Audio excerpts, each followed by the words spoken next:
Guys तो हम लोग 6 टेस्ट लगा चुके हैं विज़न के, अब लगाएंगे 7th नंबर का। तो ये वाला हमारा इकोनॉमिक्स से जुड़ा हुआ है।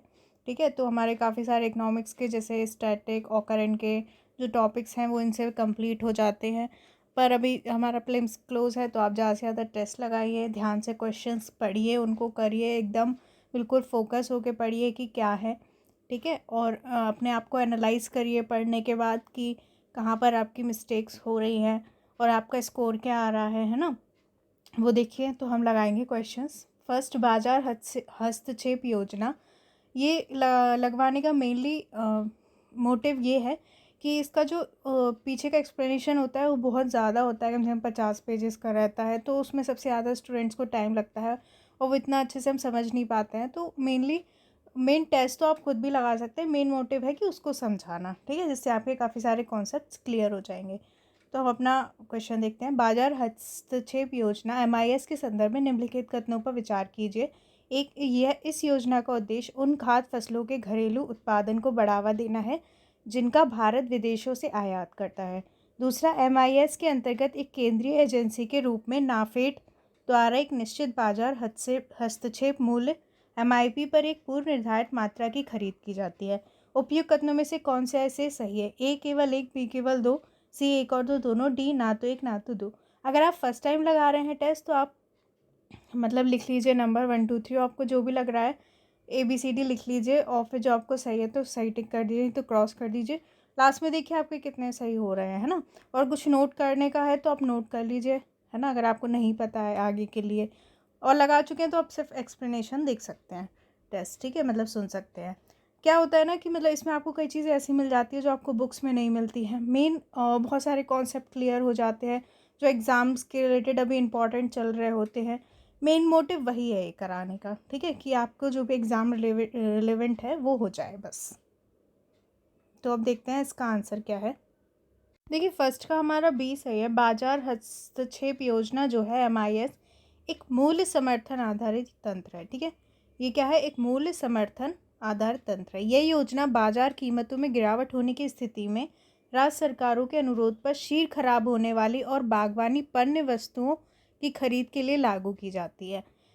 देखिए क्या होता है, अगर बाजार कीमतों में गिरावट हो रही है, ठीक है, ऐसी स्थिति में राज्य सरकार का अनुरोध करती है तो जो शीघ्र खराब होने वाली ऐसी या जो बागवानी वस्तुएं हैं उनकी खरीद के लिए ये लागू की जाती है। इसका उद्देश्य इन बागवानी कृषि जिनसों के उत्पादनों को अत्यधिक पैदावार की स्थिति में संकटपूर्ण स्थिति वस्तुओं की शीघ्र बिक्री के लिए उन्हें अत्यधिक डिस्काउंट कीमतों पर बेचना करने से बचाना है। मान लीजिए बहुत ज़्यादा पैदावार हो गई तो इस स्थिति से उन्हें बचाना है। ठीक है, जैसे कि मान लीजिए बहुत ज़्यादा पैदावार हो गई है तो उसे बहुत ज़्यादा डिस्काउंट पे उनमें बेच रहे हैं, तो उससे उन्हें बचाना है। इसे तब लागू किया जाता है जब पिछले सामान्य वर्ष की तुलना में उत्पादन में कम से कम 10% की वृद्धि होती है, निर्धारित मूल्यों में 10% की कमी होती है। जब क्या होता है कि जो सामान्य वर्ष होगा उसकी तुलना में 10% की वृद्धि होगी उत्पादन में या मूल्यों में 10% की कमी होगी तब। एमआईएस के अंतर्गत एक केंद्रीय एजेंसी के रूप में भारतीय राष्ट्रीय कृषि सहकारी विपणन संघ लिमिटेड जो नाफेड है द्वारा एक निश्चित बाजार हस्तक्षेप मूल्य एमआईपी पर एक पूर्व निर्धारित मात्रा की खरीद की जाती है। इसके संचालन का क्षेत्र केवल संबंधित राज्य तक ही सीमित होता है।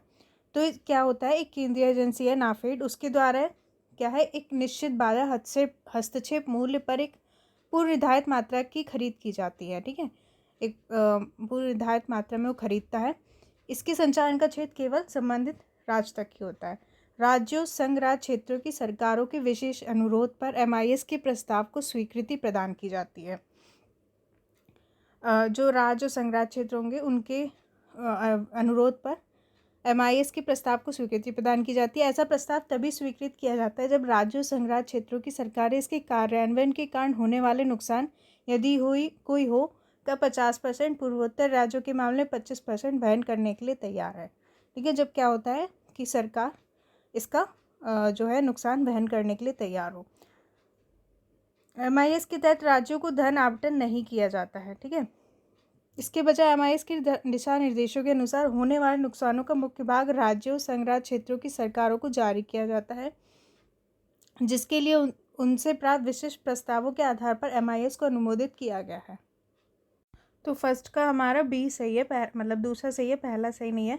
अब दूसरा देखते हैं, निम्नलिखित में से कौन से भारत सरकार के राजस्व व्यय के भाग हैं?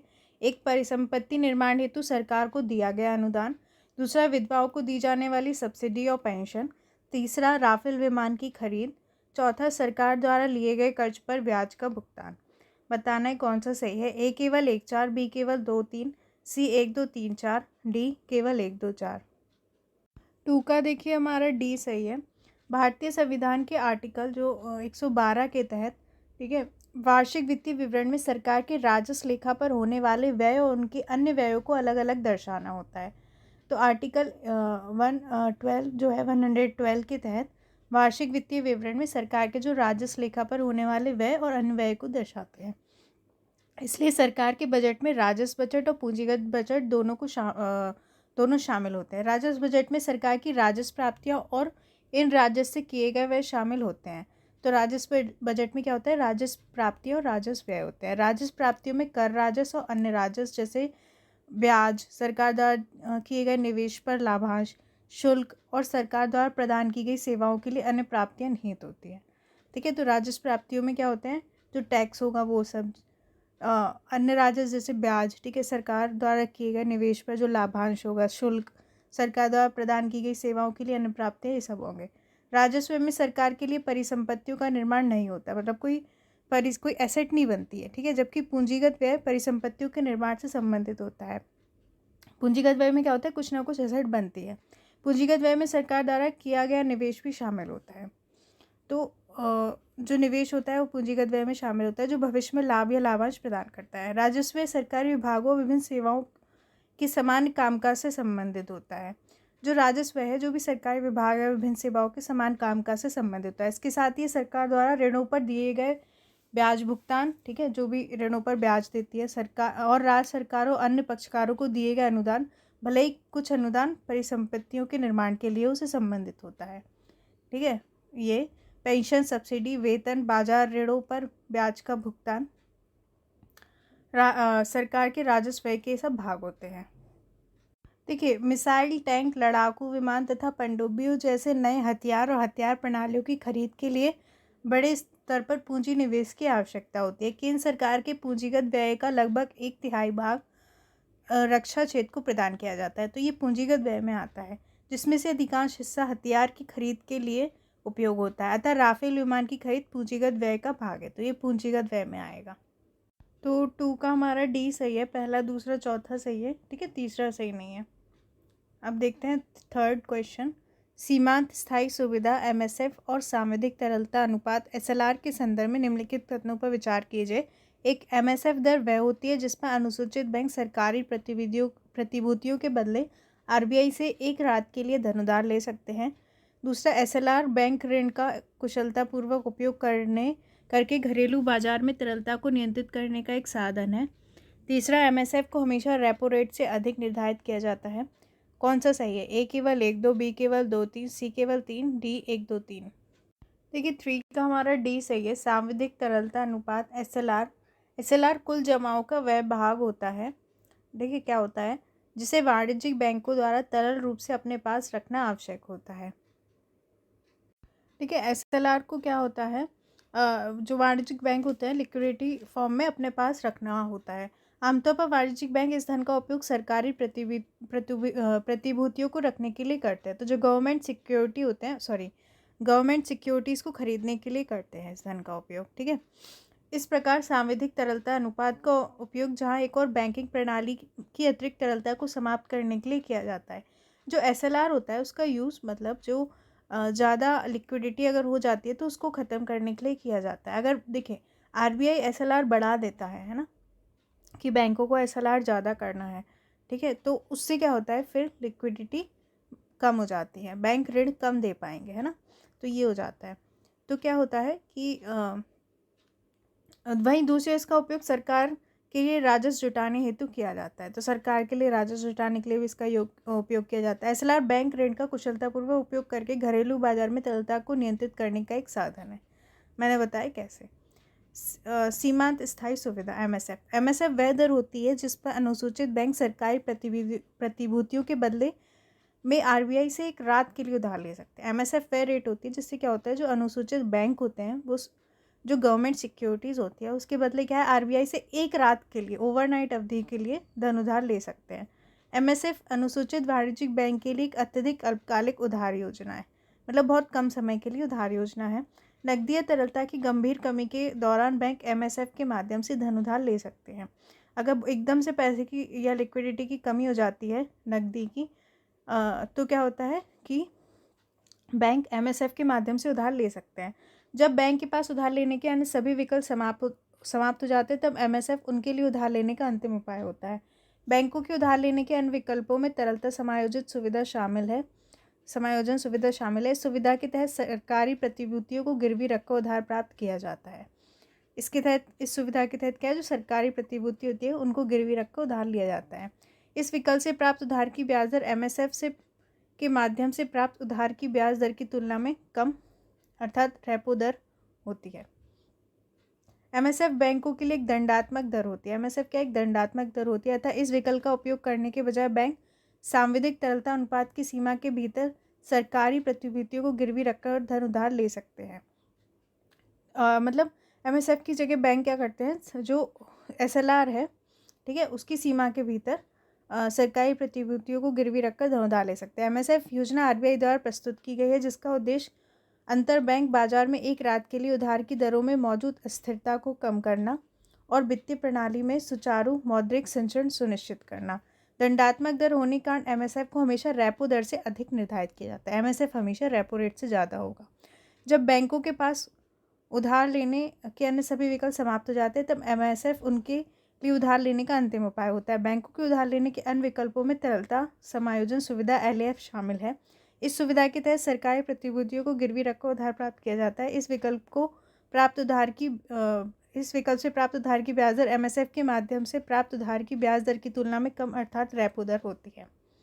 ठीक है, तीसरा सही है। एमएसएफ ब्याज दर की ऊपरी सीमा होती है, जबकि रेपो दर मध्य सीमा और रिजर्व रेपो दर निचली सीमा होती है। तो रिजर्व रेपो दर सबसे कम होगा, फिर रेपो दर, फिर एमएसएफ। तो तीसरे का हमारा कौन सा सही है, डी सही है। ठीक है, पहला दूसरा तीसरा तीनों सही है। फोर्थ देखते हैं, निम्नलिखित में से किन संस्थाओं की स्थापना ब्रेटन वुड्स समझौते के कारण हुई। ए विश्व बैंक, दूसरा विश्व व्यापार संगठन, तीसरा अंतर्राष्ट्रीय मुद्रा कोष IMF, चौथा विश्व आर्थिक मंच, ठीक है, वर्ल्ड इकोनॉमिक फोरम। नीचे दिए गए कूट का प्रयोग कैसे उत्तर चुनना है। ए केवल 1-2, बी केवल 2-4, सी एक केवल 1-3, डी केवल 3-4। फोर्थ का देखिए हमारा सी सही है। वर्ष 1944 में ब्रेटन वुड्स समझौते के बाद मौद्रिक प्रबंधन की ब्रेटन वुड्स प्रणाली ने संयुक्त राज्य अमेरिका, कनाडा, पश्चिम यूरोपीय देश, ऑस्ट्रेलिया और जापान के बीच वाणिज्यिक और वित्तीय संबंधों के नियमों को स्थापित किया। तो 1944 में हुआ था ब्रेटन वुड्स समझौता। ठीक है, उसके बाद क्या हुआ, मौद्रिक प्रबंधन की जो ब्रेटन वुड्स प्रणाली थी उसने संयुक्त राज्य अमेरिका, कनाडा, पश्चिम यूरोपीय देश, ऑस्ट्रेलिया, जापान के बीच वाणिज्यिक और वित्तीय संबंधों के नियमों को स्थापित किया। ठीक है, ब्रेटन वुड्स प्रणाली पूर्ण रूप से समझौते पर आधारित एक मौद्रिक व्यवस्था का पहला उदाहरण था। मतलब एक मौद्रिक व्यवस्था एक से स्थापित कर रहे थे जिसका उद्देश्य स्वतंत्र राष्ट्रों के बीच मौद्रिक संबंधों को नियंत्रित करना था। तो कौन कौन सी संस्था बनी, विश्व बैंक और अंतर्राष्ट्रीय मुद्रा कोष इस समझौते के तहत बनी संस्था थी। ठीक है, इसकी स्थापना जुलाई 1944 में ब्रेटन वुड्स शहर में 43 देशों की एक बैठक के दौरान की गई थी। यह शहर संयुक्त राज्य अमेरिका के न्यू हैम्पशायर में स्थित है। इन दोनों की स्थापना हुई थी, विश्व बैंक और अंतर्राष्ट्रीय मुद्रा कोष की स्थापना इसके तहत हुई थी। ठीक है, जुलाई 1944 में ब्रेटन वुड्स शहर में 43 देशों की एक बैठक के दौरान की गई थी। ये शहर संयुक्त राज्य अमेरिका के न्यू हैम्पशायर में है। इन संस्थाओं का उद्देश्य द्वितीय विश्व युद्ध के बाद की जो बिखरी हुई अर्थव्यवस्थाओं के पुनर्निर्माण में सहायता करना था, अंतर्राष्ट्रीय आर्थिक सहयोग को बढ़ाना था। विश्व बैंक एक अंतर्राष्ट्रीय वित्तीय संस्थान है। यह पूंजीगत अर्थव्यवस्थाओं के लिए निम्न और मध्यम आय वर्ग वाले देशों की सरकारों को ऋण और अनुदान प्रदान करता है। ठीक है, तो विश्व बैंक क्या है, एक अंतर्राष्ट्रीय वित्त संस्थान है। ये जो पूंजीगत परियोजनाओं के लिए जो निम्न और मध्यम आय वर्ग वाले देश की सरकारों को ऋण और अनुदान देता है। इसका मुख्यालय कहाँ है? वॉशिंगटन डीसी में है, अमेरिका में ही है। अंतर्राष्ट्रीय मुद्रा कोष जो IMF है, IMF अंतर्राष्ट्रीय मुद्रा कोष भी एक अंतर्राष्ट्रीय वित्तीय संस्थान है, ये भी वित्तीय संस्थान है अंतर्राष्ट्रीय, और इसका मुख्यालय भी वॉशिंगटन डीसी में है, अमेरिका में ही है। IMF के सदस्य देशों की संख्या 190 है। इसका घोषित मिशन वैश्विक मौद्रिक सहयोग को बढ़ाने, वित्तीय स्थिरता सुनिश्चित करने, अंतर्राष्ट्रीय व्यापार को सुविधाजनक बनाने, उच्च रोजगार और सतत आर्थिक विकास को बढ़ावा देने, पूरे विश्व में गरीबी को कम करने के लिए कार्य करना है। ठीक है। विश्व व्यापार संगठन जो WTO है, विश्व व्यापार संगठन एक अंतर सरकारी संगठन है। ठीक है, अंतर सरकारी संगठन है। ये राष्ट्रीय व्यापार को विनियमित करता है। ठीक है, व्यापार वर्ड से व्यापार समझ में आ रहा है, उसको विनियमित करता है, उसे सुविधाजनक बनाता है। इस संगठन के सदस्य देशों की सरकारें इसका उपयोग अंतर्राष्ट्रीय व्यापार को विनियमित करने और नियमों को स्थापित करने, संशोधित करने और लागू करने के लिए करती है। इसका मुख्यालय जिनेवा स्विट्जरलैंड में। ये कहाँ है? जिनेवा स्विट्जरलैंड में। देखिए ये सारी बहुत इंपॉर्टेंट संस्थाएं हैं। विश्व आर्थिक मंच, वर्ल्ड इकोनॉमिक फोरम। विश्व आर्थिक मंच एक अंतर्राष्ट्रीय गैर सरकारी और पैरवी करने वाली संगठन, लॉबिंग ऑर्गेनाइजेशन है। ये एक गैर सरकारी संगठन है। ठीक है। इसका मुख्यालय स्विट्जरलैंड के जिनेवा शहर में कोलोग्री में स्थित है। ये भी स्विट्जरलैंड के जिनेवा में है। इसकी स्थापना हुई थी 24 जनवरी 1971 को एक जर्मन इंजीनियरिंग व अर्थशास्त्री क्लॉस श्वाब ने की थी। तो फोर्थ का हमारा सी सही है, पहला और तीसरा सही है। अब फिफ्थ देखते हैं। भारत में असंगठित क्षेत्र के संदर्भ में निम्नलिखित कथनों पर विचार कीजिए। एक असंगठित क्षेत्र में किसी उद्यम में कार्यरत कामगारों की अधिकतम संख्या 50 होती है। दूसरा, भारत में असंगठित कामगार पद को सरकार के किसी भी अधिनियम के तहत परिभाषित नहीं किया गया है। बताना है कौन सा सही है। A केवल 1, B केवल 2, C 1 और 2 दोनों, D ना तो 1 ना तो 2। 5 का हमारा D सही है। असंगठित क्षेत्र में उद्यमों के लिए राष्ट्रीय आयोग के अनुसार असंगठित क्षेत्र का तात्पर्य व्यक्तिगत स्वामित्व या स्वनियोजित कामगारों के स्वामित्व वाले उत्पादन या सेवा उन्मुख उद्यमों से है। क्या होता है असंगठित क्षेत्र का मतलब?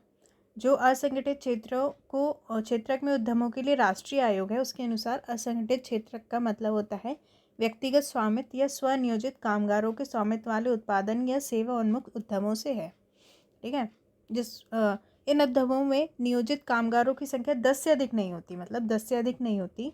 ठीक है, मतलब वो स्वनियोजित काम होते हैं। ठीक है, खुद अपने काम में, मतलब स्वनियोजित काम में लगे होते हैं। 10 से ज़्यादा इनकी संख्या नहीं होती। हालांकि केंद्रीय सांख्यिकी संगठन विनिर्माण क्षेत्र में ऐसी छोटी इकाइयों के लिए संगठित उद्यम पद का उपयोग करते हैं जहां ऊर्जा के लिए विद्युत के प्रयोग के साथ 10 या उससे अधिक कामगार नियोजित है, अथवा विद्युत ऊर्जा के प्रयोग के बिना 20 या उससे अधिक कामगार नियोजित हैं। तो केंद्रीय सांख्यिकी संगठन विनिर्माण क्षेत्र की में ऐसी छोटी इकाइयों के लिए संगठित उद्यम पद का उपयोग करते हैं। ठीक है, जहाँ ऊर्जा के लिए विद्युत के प्रयोग के साथ 10 और उससे अधिक कामगार नियोजित हो, विद्युत ऊर्जा के बिना 20 या उससे अधिक कामगार नियोजित है। भारत में असंगठित कामगार पद को संगठित कामगार सामाजिक सुरक्षा अधिनियम 2008 की धारा 2M के अंतर्गत परिभाषित किया गया है। तो इनको परिभाषित किया गया है, जो असंगठित कर्मकार सामाजिक सुरक्षा अधिनियम है उसमें इनको परिभाषित किया गया है। इसके अंतर्गत असंगठित कामगार का तात्पर्य असंगठित क्षेत्र में गृह आधारित काम करने वाले, जो घर में काम करते हैं, स्वनियोजित है, और मजदूरी करने वाले कामगार से है। इसके अंतर्गत संगठित क्षेत्र में ऐसे कामगारों को शामिल किया जाता है जो असंगठित कर्मकार सामाजिक सुरक्षा अधिनियम 2008 की अनुसूची 2 में उल्लिखित कल्याणकारी योजनाओं के अंतर्गत नहीं आते। असंगठित कामगार मुख्य रूप से ऐसे कामगार हैं जिन्हें पेंशन, भविष्य निधि, ग्रेच्युटी, मातृत्व अवकाश आदि का लाभ नहीं मिलता, मतलब इन्हें ऐसे लाभ नहीं मिलते हैं, तथा वे मुख्यतः दैनिक प्रति घंटा मजदूरी के आधार पर काम करते हैं। सक्रिय व्यापार संघ इन कामगारों का प्रतिनिधित्व नहीं करते, तो ऐसे लोग असंगठित कामगार कहलाते हैं। तो 5 का हमारा D सही है। 1 और 2 दोनों ही सही नहीं है। अब 6 देखते हैं। वेब 5.0 के संदर्भ में निम्नलिखित कथनों पर विचार कीजिए। फर्स्ट, वेब 5.0 सरकार द्वारा किसी बड़ी प्रौद्योगिकी कंपनी द्वारा सेंसरशिप किए जाने के जोखिम के बिना इंटरनेट की परिकल्पना है। दूसरा, वेब 5.0 उपयोगकर्ताओं को उनकी पहचान और डेटा का स्वामित्व प्रदान करता है। उपयुक्त कथनों में से कौन सा सही है? A केवल 1, B केवल 2, C 1 और 2 दोनों, D ना तो 1 ना तो 2। हमारा C सही है। देखिए हाल ही में ट्विटर के जो पूर्व CEO हैं जैक डॉर्सी ने एक नए विकेंद्रीकृत वेब प्लेटफॉर्म के लिए अपना विजन व्यक्त किया है, जिसे वेब 5.0 कहा जा रहा है। ठीक है, तो जो जैक डॉर्सी है उसने क्या है, एक नए विकेंद्रीकृत वेब प्लेटफॉर्म के लिए अपना विजन व्यक्त किया है, जिसे क्या कहते हैं, वेब 5.0 कहते हैं। इसे उपयोगकर्ताओं को उनकी पहचान और डेटा का स्वामित्व प्रदान करने के उद्देश्य से विकसित किया जा रहा है। जो उपयोगकर्ता है उनको उनकी पहचान और डेटा का स्वामित्व प्रदान करने का उद्देश्य है। वेब देखिए 1.0, 2.0, 3.0। देखिए वेब 1.0 जो है वैश्विक डिजिटल संचार नेटवर्क की पहली पीढ़ी है। जो वैश्विक डिजिटल संचार नेटवर्क है उसकी पहली पीढ़ी थी। इसे प्रायः रीड ओनली नेटवर्क भी कहा जाता था। इसको बोलते थे रीड ओनली इंटरनेट भी कहा जाता था। ठीक है, इसमें स्थिर वेब पृष्ठ होते थे जिसके साथ उपयोगकर्ता केवल निष्क्रिय रूप से संलग्न हो सकते थे। वेब 2.0 रीड एंड राइट, ठीक है, इंटरनेट था। पहला वाला रीड ओनली था और दूसरा रीड एंड राइट था, जिसमें उपयोगकर्ता सर्वर तथा अन्य उपयोगकर्ताओं के साथ संवाद कर सकते थे।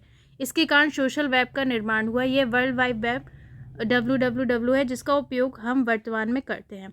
वेब 3.0 का एक उभरता हुआ पद है जिसका उपयोग इंटरनेट की अगली पीढ़ी को व्यक्त करने के लिए किया जाता है।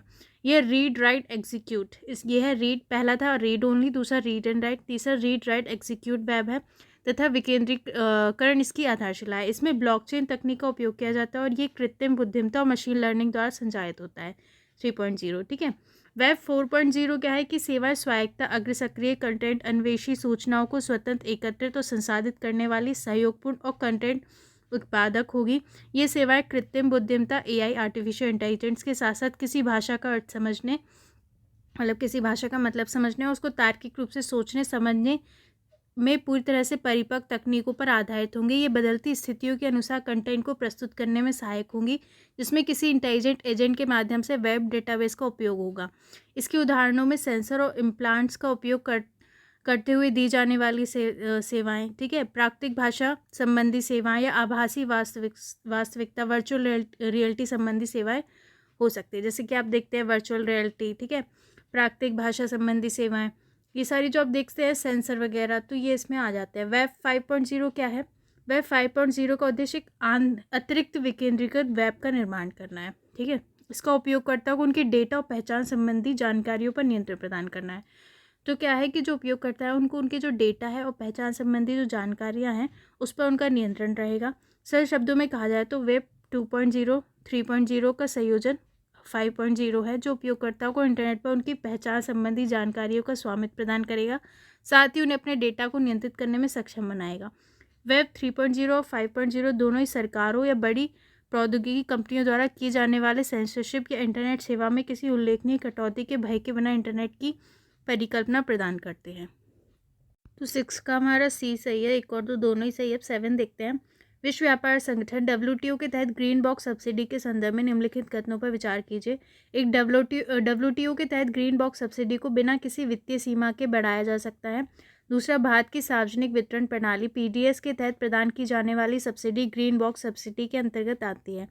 तो बताना है कौन से सही है। A केवल 1, B केवल 2, C 1 और 2 दोनों, D ना तो 1 ना तो 2। तो देखिए 7 का हमारा ए सही है। विश्व व्यापार संगठन की शब्दावली में समान रूप से सब्सिडी की पहचान बॉक्स के रूप में की जाती है।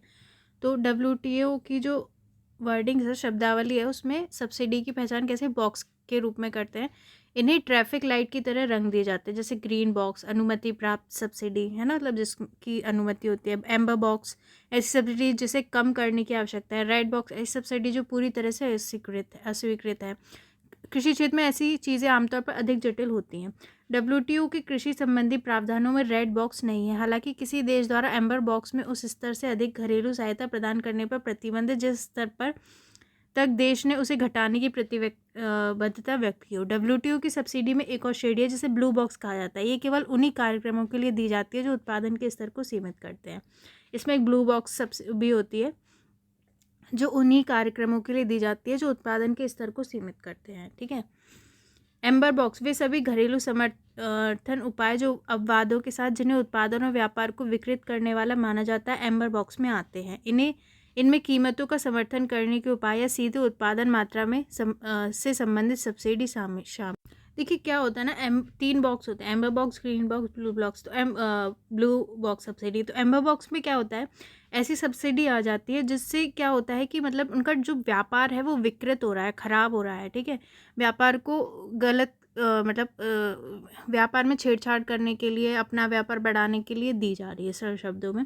ये सभी घरेलू समर्थन उपाय, ठीक है, कुछ अपवादों के साथ, जिन्हें उत्पादन और व्यापार को विकृत करने वाला माना जाता है, एम्बर बॉक्स में आते हैं। इनमें कीमतों का समर्थन करने के उपाय, ठीक है, मतलब कि ऐसे कि मतलब कीमतें हमारी कम हो जाए इसलिए दिए जा रहे, सीधे उत्पादन मात्रा से संबंधित सब्सिडी शामिल है, सॉरी, ठीक है। ग्रीन बॉक्स अलाउ होती है, ठीक है। इसे कृषि समझौते एग्रीकल्चर एग्रीमेंट के अनुबंध 2 में परिभाषित किया गया है। किसी सब्सिडी को इस श्रेणी में शामिल होने के लिए आवश्यक है कि ऐसी सब्सिडी से व्यापार में विकृति नहीं होनी चाहिए, ठीक है, या न्यूनतम विकृति होनी चाहिए। ऐसी सब्सिडी सरकार द्वारा वित्त पोषित होनी चाहिए, ना कि उपभोक्ता से अधिक कीमत वसूलनी चाहिए, और इसमें मूल्य समर्थन शामिल नहीं होना चाहिए। तो इसे ग्रीन बॉक्स में कहते हैं, जिससे व्यापार विकृत नहीं हो रहा। ये सब्सिडी उन कार्यक्रमों इसमें किसानों के लिए ऐसे प्रत्यक्ष आय समर्थन शामिल होते हैं जो वर्तमान उत्पादन स्तर और कीमतों से संबंधित नहीं होते हैं, मतलब जो मतलब किसानों की आय का समर्थन करते हैं लेकिन उत्पादन स्तर या कीमत से संबंधित नहीं है, या उनसे असंबद्ध कर दिए गए हैं, ठीक है। जिसमें पर्यावरण संरक्षण, क्षेत्रीय विकास कार्यक्रम भी शामिल है। इसमें ग्रीन बॉक्स सब्सिडी पर कोई सीमा नहीं लगाई जा सकती है, बशर्ते नीति विशेष मानदंडों का अनुपालन करती हो। भारत की सार्वजनिक वितरण प्रणाली ग्रीन बॉक्स के अंतर्गत नहीं आती। जो भारत में पीडीएस प्रणाली है, सार्वजनिक वितरण प्रणाली, वो ग्रीन बॉक्स में नहीं आती है। ब्लू बॉक्स क्या है, ये शर्तों के साथ एम्बर बॉक्स है, ठीक है, कुछ शर्तों के साथ एम्बर बॉक्स है ये शर्तें व्यापार में विकृतियों को कम करने के लिए लगाई जाती है, ठीक है, मतलब विकृतियों को कम करने के लिए लगाई जाती है। आमतौर पर एम्बर बॉक्स में आने वाली उस सब्सिडी को ब्लू बॉक्स में रखा जाता है, जिसे प्राप्त करने के लिए किसानों को अपना उत्पादन सीमित करने की भी आवश्यकता होती है। वर्तमान में ब्लू बॉक्स सब्सिडी पर खर्च करने की कोई सीमा नहीं है। तो 7th का हमारा ए सही है, केवल एक सही है, दूसरा सही नहीं है, ठीक है। अब 8 देखते हैं क्वेश्चन। निम्नलिखित में से कौन से घटक भारत के आंतरिक ऋण के भाग हैं? एक, अंतर्राष्ट्रीय वित्तीय संस्थानों को जारी की गई प्रतिभूतियां। दूसरा, दिनांकित प्रतिभूतियां। तीसरा, बाजार स्थिरीकरण योजना बॉन्ड। चौथा, एनआरआई जमा। तो बताना है कौन से सही है। ए केवल 1 4, बी केवल 3 4, सी 1 2 3, डी 2 3। 8th का देखिए हमारा सी सही है। भारतीय संविधान का जो आर्टिकल 292 के अनुसार भारत सरकार समय समय पर संसद द्वारा तय की गई राशि ऋण के रूप में ले सकती है। संसद चाहे, जो भारत सरकार चाहे तो संसद द्वारा तय की गई राशि ऋण के रूप में ले सकती है। भारतीय संविधान के आर्टिकल 293 के अनुसार भारत में राज्य सरकारें केवल आंतरिक स्रोतों से ही ऋण ले सकती है। जो राज्य सरकार है वो आंतरिक स्रोत से ही ऋण ले सकती है। इस प्रकार भारत सरकार देश के अंदर और बाहर दोनों जगहों से ऋण ले सकती है। अगर मतलब भारत सरकार चाहे तो बाह्य स्रोत और आंतरिक स्रोत दोनों से ऋण ले सकती है, लेकिन राज्य सरकार सिर्फ आंतरिक स्रोत से ऋण ले सकती है, जबकि राज्य सरकार केवल आंतरिक ऋण ले सकती है। 12वें वित्त आयोग की सिफारिश के अनुसार केंद्र सरकार विभिन्न परियोजनाओं के लिए राज्यों को बाह्य वित्त पोषण तक पहुँच की सुविधा प्रदान करती है। इस प्रकार इन ऋणों को संप्रभु गारंटी प्राप्त होती है, ठीक है। तो जो केंद्र सरकार है वो क्या है, जो राज्य है उनको बाह्य वित्त पोषण तक पहुंच की सुविधा, मतलब इन ऋणों को संप्रभु गारंटी देती है, ठीक है। 1 अप्रैल 2005 से समान श्रेणी के सभी राज्य बैक टू बैक आधार पर बहुपक्षीय और द्विपक्षीय एजेंसियों, विश्व बैंक, एशियाई विकास बैंक आदि से ऋण लेते हैं। मतलब 12वें वित्त आयोग की सिफारिश के अनुसार जो केंद्र सरकार है वो मतलब अलग अलग परियोजनाओं के लिए राज्यों को बाह्य वित्त पोषण तक पहुंच की सुविधा देती है, ठीक है, और इन ऋणों की गारंटी देती है। तो इन ऋणों को संप्रभु गारंटी प्राप्त होती है। तो 1 अप्रैल 2005 से क्या है कि समान श्रेणी के सभी राज्य जो है वो बैक टू बैक आधार पर बहुपक्षीय द्विपक्षीय एजेंसियों जैसे विश्व बैंक, एशियाई विकास बैंक से ऋण लेते हैं। ऐसे ऋणों पर ब्याज लागत, मुद्रा विनिमय दर में उतार चढ़ाव से उत्पन्न होने वाले जोखिम राज्यों को वहन करने पड़ते हैं।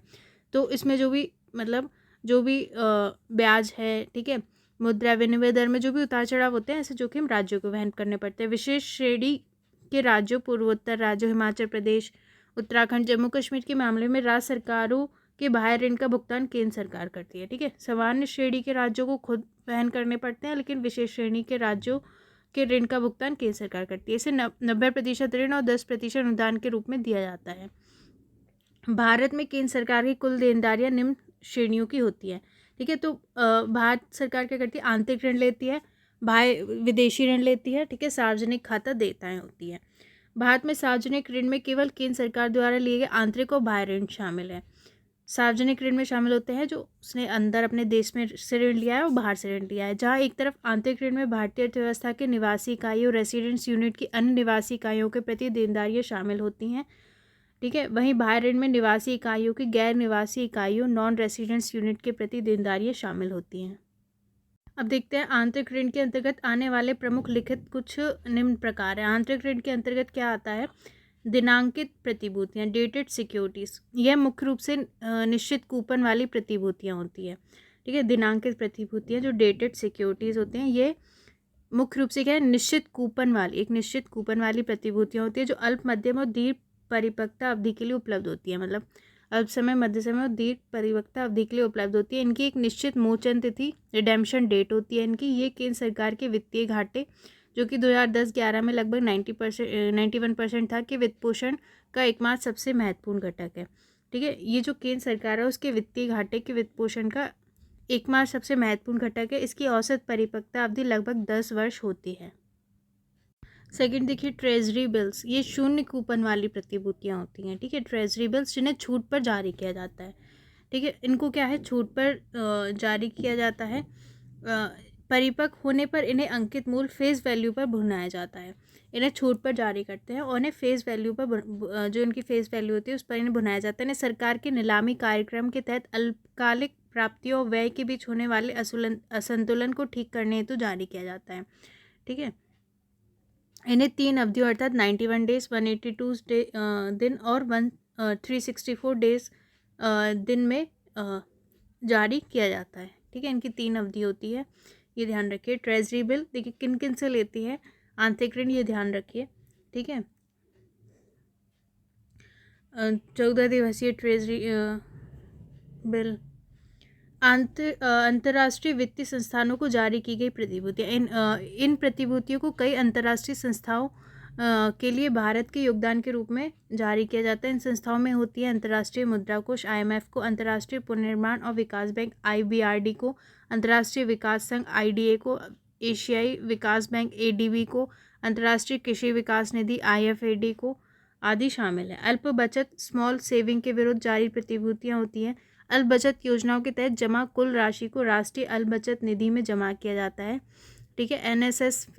NSSF में शेष राशि निवासियों को हटाने के बाद बची हुई निधि को विशेष सरकारी प्रतिभूतियों में निवेश किया जाता है। बाजार स्थिरीकरण योजना बॉन्ड्स, ठीक है, MSS बॉन्ड, ये भारत सरकार और भारतीय रिजर्व बैंक RBI के बीच एक समझौता ज्ञापन पर शासित होता है, ठीक है। भारत सरकार और RBI के बीच एक समझौता ज्ञापन पर शासित होता है। MSS को RBI के स्टेबलाइजेशन ऑपरेशन के प्रबंधन में RBI की सहायता के लिए बनाया गया है। इस योजना के तहत भारत सरकार RBI से ऋण लेती है। इसके तहत जो सरकार है वो RBI से ऋण लेती है। इस तरह से ऋण से प्राप्त राशि को RBI के पास एक अलग नकद खाते में रखा जाता है। इस राशि का उपयोग केवल इस योजना के तहत जारी की गई ट्रेजरी बिलों दिनांकित प्रतिभूतियों को भुनाने के लिए किया जाता है, ठीक है। कुल या सकल बाह्य ऋण, ठीक है। अब देखिए बाहर से ऋण लेती है, किसी अर्थव्यवस्था के निवासियों की गैर निवासियों के प्रति देनदारियों को कहते हैं। ये वास्तविक वर्तमान देनदारी है जिसका भुगतान भविष्य में देनदार और लेनदार के बीच अनुबंध में निर्धारित शर्तों के आधार पर किया जाना होता है। इन देनदारियों में मूलधन और ब्याज दोनों शामिल है। भारत में कुल बाह्य ऋणों को मुख्य रूप से दीर्घकालिक और अल्पकालिक में वर्गीकृत किया जाता है, मतलब कुछ लंबे समय का और कम समय का। दीर्घकालिक ऋण को आगे वर्गीकृत किया गया जैसे बहुपक्षीय ऋण, द्विपक्षीय ऋण। IMF द्वारा भारत को विशेष आहरण अधिकार SDR का आवंटन, निर्यात ऋण होते हैं, बाह्य वाणिज्यिक उधार होता है, अनिवासी भारतीय NRI जमा होता है, रुपया ऋण होता है। अल्पकालिक ऋण को आगे वर्गीकृत किया गया है जो कम समय के ऋण होते हैं जैसे व्यापारिक ऋण 6 महीने तक, 6 महीने से ऊपर 1 वर्ष। सरकारी ट्रेजरी बिल या कॉर्पोरेट प्रतिभूतियों में विदेशी संस्थागत निवेश FII में निवेश। ट्रेजरी बिलों में विदेशी केंद्रीय बैंकों, अंतर्राष्ट्रीय संस्थाओं आदि द्वारा जारी किया गया निवेश, विदेशी केंद्रीय बैंक और वाणिज्यिक बैंकों की बाह्य ऋण संबंधी देनदारियाँ, ये सब होते हैं। तो 8 का हमारा C सही है, पहला दूसरा तीसरा सही है। अब बाकी देखते हैं 9। यदि भारतीय रिजर्व बैंक RBI बैंक दर में वृद्धि करता है तो भारतीय अर्थव्यवस्था पर इसके क्या प्रभाव हो सकते हैं? एक, वाणिज्यिक बैंकों द्वारा लिया गया ऋण सस्ता हो जाएगा। दूसरा, ये अर्थव्यवस्था में मुद्रा आपूर्ति को कम कर देगा। तो बताना है कौन सा सही है। A केवल 1, B केवल 2, C 1 और 2 दोनों, D ना तो 1 ना तो 2। 9 का हमारा बी सही है। बैंक दर वह दर है जिस पर केंद्रीय बैंक व्यावसायिक बैंकों को जरूरी शर्तों को पूरा करने वाली उनकी प्रतिभूतियों एलिजिबल रेटेड सिक्योरिटी को खरीद कर ऋण प्रदान करता है। ठीक है, तो बैंक दर वह दर होती है जिस पर जो केंद्रीय बैंक है हमारा, वो जो व्यावसायिक बैंक है उनको क्या है, उनकी जरूरी शर्तों को पूरा करने के लिए उनकी प्रतिभूतियों को खरीद कर ऋण प्रदान करता है। ठीक है, उनको ऋण देता है। इन प्रतिभूतियों में विनिमय पत्र और वाणिज्यिक पत्र शामिल होते हैं। बैंक दर में परिवर्तन ब्याज की अन्य बाजार दरों को प्रभावित करता है। बैंक दर में वृद्धि से अर्थव्यवस्था में ब्याज की अन्य दरों में वृद्धि होती है। तो इससे क्या होता है, ब्याज दरों में वृद्धि होती है। ठीक, इसके विपरीत बैंक दर में कमी से ब्याज की अन्य दरों में गिरावट आती है। बैंक दर को बट्टा दर, डिस्काउंट रेट के रूप में भी जाना जाता है। आरबीआई व्यावसायिक बैंकों द्वारा बनाए गए ऋण प्रवाह को प्रभावित करने के लिए विचारपूर्वक बैंक दर में परिवर्तन करता है। इसे ही बैंक दर नीति के रूप में जाना जाता है। देखिए, अगर मान लीजिए एक नॉर्मल ऐसे बता रही हूँ कि अगर बैंक दर में वृद्धि करी, ठीक है, तो फिर क्या होगा कि इन लोगों को ऋण लेंगे तो वो महंगा हो जाएगा, है ना। तो बैंकों के पास फिर पूंजी कम हो जाएगी ना, तो बैंक दर में वृद्धि से ऋण की लागत, जो भी लिखा हो, ठीक है, ऋण की मांग में कमी आती है। ठीक है, ऋण की लागत बढ़ जाती है तो उससे क्या है, ये लिखा होगा कि ऋण की लागत बढ़ जाती है। ठीक है, तो ऋण की मांग में कमी आती है। ऋण की मांग में कमी से अर्थव्यवस्था में धन की कुल उपलब्धता में रुकावट आती है। इस प्रकार व्यावसायिक बैंकों द्वारा लिए गए ऋण अधिक महंगे हो जाते हैं। आरबीआई उस दर को बदलकर मुद्रा आपूर्ति को प्रभावित कर सकता है जिस पर वह व्यावसायिक बैंकों को ऋण प्रदान करता है। इस दर को भारत में बैंक दर कहा जाता है। बैंक दर में वृद्धि से व्यवसाय बैंकों द्वारा लिए गए ऋण अधिक महंगे हो जाते हैं, तो ऋण महंगा हो जाएगा। इससे व्यावसायिक बैंकों के कोषों में कमी आती है। इस प्रकार मुद्रा आपूर्ति कम हो जाती है। तो क्या होगा कि मुद्रा आपूर्ति कम हो जाएगी। बैंक दर में कमी मुद्रा आपूर्ति में कमी कर सकती है। बैंक दर में वृद्धि से बैंकों के कोषों में कमी आती है। बैंक दर में वृद्धि से क्या होगा, बैंक के कोषों में कमी आएगी जिससे अर्थव्यवस्था में मुद्रा आपूर्ति कम हो जाती है। निम्न या उच्च बैंक दर बैंकों को अपनी जमा राशि के छोटे या बड़े हिस्से को आरक्षित निधि के रूप में रखने के लिए प्रेरित करती है। तो निम्न या उच्च बैंक दर बैंकों को मतलब अपनी जमा राशि के छोटे या बड़े हिस्से को आरक्षित निधि के रूप में रखने के लिए प्रेरित करती है। ऐसा इसलिए क्योंकि